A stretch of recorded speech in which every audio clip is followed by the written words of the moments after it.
in Valpo. Yay!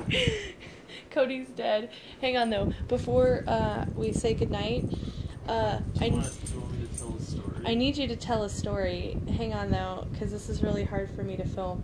But okay, I need you to tell a story. So our story is, on the way here, we were driving in our car, and a tire exploded. So we're just like driving 70 miles an hour down the freeway, tire exploded, we had to pull over to the side of the road and change the tire, which is not a huge deal. We had a spare and everything. The spare was basically flat, but we were really close to a gas station, so it really wasn't a big deal. So problem number one, it was dark and we were on a freeway and there was not a lot of shoulder, so I was like right next to cars going 70 miles an hour. Problem number two, in like every car, there's a jack, a little like crank for that jack, and there's a lug wrench, or like, I think of it as a tire iron, right? And for the life of me, for like 15 minutes, I could not find the tire iron. It was in a very obvious place once I found it.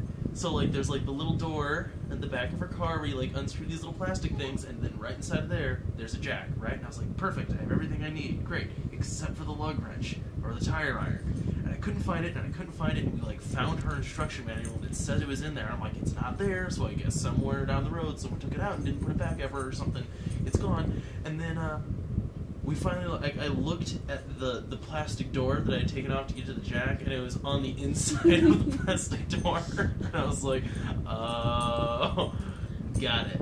So then it was fine. So then I got all the lugs taken off, got the car jacked up. That was fine. But then I could not get the tire, or like the wheel, whole thing, off of the like hub or whatever, right? Could not get it off. And like, I was kicking it, and like it's on a small jack, right? And I'm kicking it, and the whole car is moving as I'm like kicking this thing with traffic going. It was scary. Pass behind me, and eventually a cop pulled up behind me, which I'm really glad he did, because then cars started going to the other side of the road, so I wasn't having cars right next to me. And he was like, yeah, if you can't get it off, you'll just have to call a tow truck or whatever. And I was like, yeah. And then finally what I did was I had like an arm on the top of it and was yanking on it, and then with the tire iron in my other hand, I was smashing at the bottom of the thing, and I just kept doing that until the wheel finally kind of popped loose. And then we put the other one on. We just had to drive like a half mile to get off the freeway at the gas station, air up the spare tire. But yeah, that was, like, to me it felt like it took 5 minutes, and apparently it was like an hour and a half. Yeah. Of me like kicking the wheel and trying to find all the parts. It was just that one tire iron. Oh, and then finding like the crank for the jack was really hard. It was like underneath of like these little flaps on the seat that I didn't even know were doors. But it was like you had to fold the seat down and then lift up this little like compartment. And then like my truck, you just tilt the seat down and it's right behind my truck, and it's like it's all right there, so it's super easy to find. Yeah. So we had a very interesting drive up. It was an adventure. It was an adventure. And now we are exhausted from that adventure, so we are going to go to bed.